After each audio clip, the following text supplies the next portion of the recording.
오늘 우리에게 주시는 하나님 말씀은 사사기 15장 1절부터 8절까지입니다.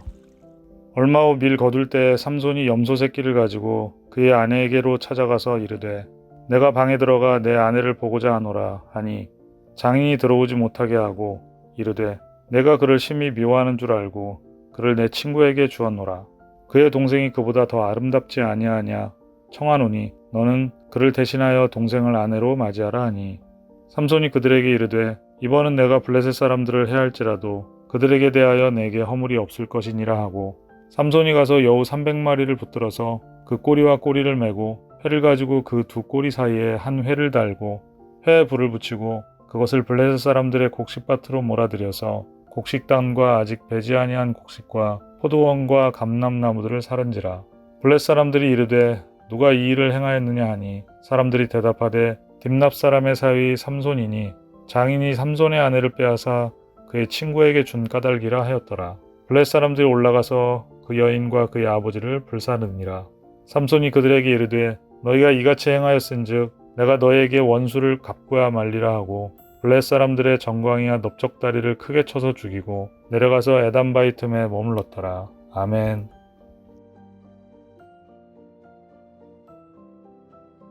사사기의 말씀이 거듭될수록 우리가 느끼는 것이 한 가지가 있습니다.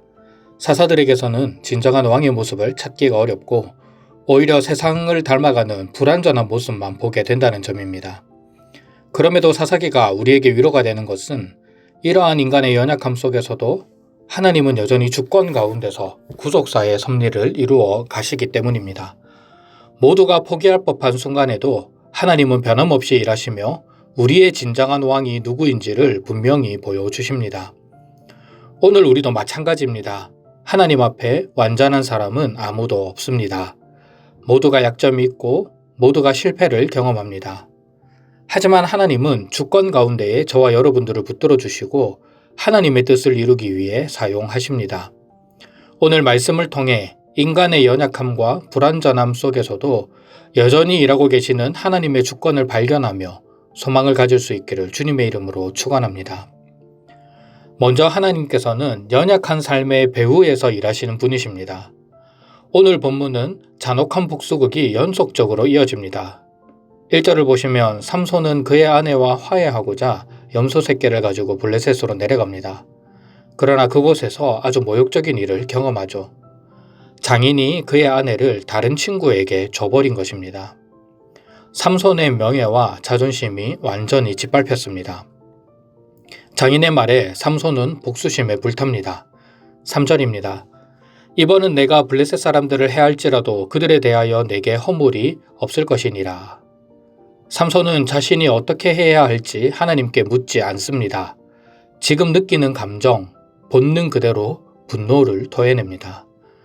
결혼 생활이 파탄에 이르게 된 것이 블레셋 사람 때문이니 그들에게 복수를 다짐합니다. 공적인 역할을 감당해야 하는 사사가 사적인 복수심에 불타고 있습니다. 삼손은 여우 300마리를 잡아서 꼬리를 묶고 불을 붙입니다. 꼬리가 뜨거우니 여우들이 온 밭과 곡식단 사이를 돌아다니면서 블레셋 사람들이 추수를 위해 애써 키워왔던 모든 곡식과 과일들을 다 태워버립니다. 이 소식을 들은 블레셋 사람도 가만히 있지 않습니다. 삼손과 결혼하고자 했던 여인 그리고 그녀의 아버지를 불에 태워 죽입니다.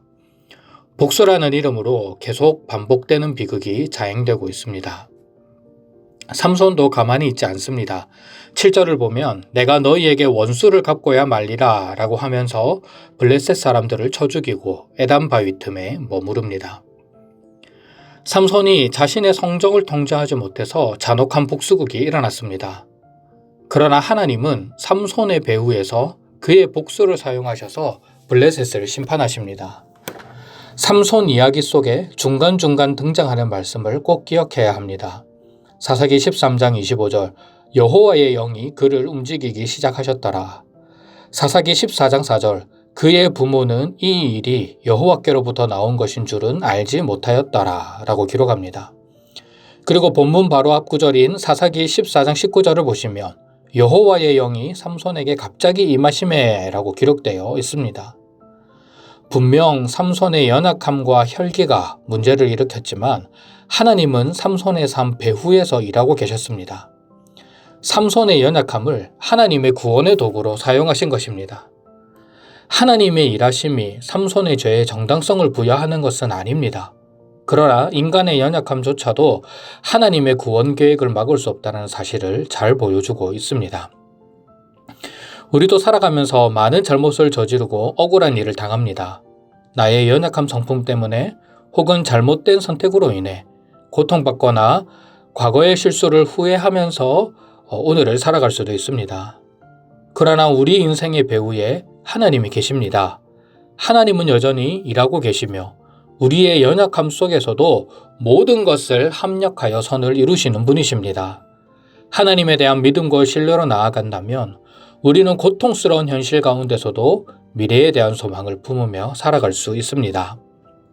그러나 성도 여러분, 여기서 우리가 반드시 기억해야 할 중요한 영적 진리가 있습니다. 하나님이 나의 연약함 속에서도 일하신다라는 이 위대한 은혜가 결코 우리의 죄와 안일함을 정당화하는 구실이 되어서는 안 된다는 점입니다. 하나님은 삼손의 연약함 배후에서 일하셨지만 동시에 그 삼손의 비참한 모습을 통해서 당시의 이스라엘 백성들의 타락을 고발하고 계시기 때문입니다. 삼손의 모습이 어떻게 이스라엘 백성들을 반영하고 있는 걸까요?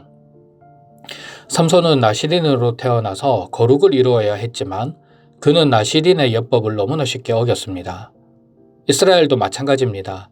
하나님의 거룩한 백성으로 구별되어 부름을 받았지만 구별된 정체성을 잃어버렸습니다. 삼손은 딥나로 내려가 이방 여인을 보고 내가 그 여자를 좋아하오니 라고 말하면서 이방 문화에 자발적으로 동화되었습니다. 이스라엘도 가나안의 풍요와 문화에 매료되어 여호와의 목전에 악을 행하며 자발적으로 가나안화 되어갔습니다. 삼손은 이스라엘을 구원해야 할 사사의 공적 사명을 잊어버리고 사적인 복수심에만 몰두했습니다. 이스라엘 역시 가나안을 거룩하게 변혁시켜야 할 사명은 잊어버리고 오히려 블레셋의 지배에 순응하며 현실에 안주하려고 하는 모습을 보입니다. 하나님께서는 삼손의 연약함의 배후에서 구원의 역사를 이루셨지만 동시에 거룩을 잃어버린 삼손의 모습을 통해 당시 이스라엘 백성들이 얼마나 영적으로 타락하고 무능했는지를 드러내고 계셨던 것입니다. 오늘 우리의 삶은 어떻습니까? 하나님을 섬긴다라고 고백하면서도 가나안화 되어갔던 삼손처럼 세상에 동화되어 살아가고 있지는 않습니까? 나의 연약함 속에서도 하나님은 일하시지라는 은혜를 위안 삼아서 정작 삶의 자리에서는 세상의 방식과 풍요를 따라가는 모습이 우리에게는 있어서는 안 될 것입니다.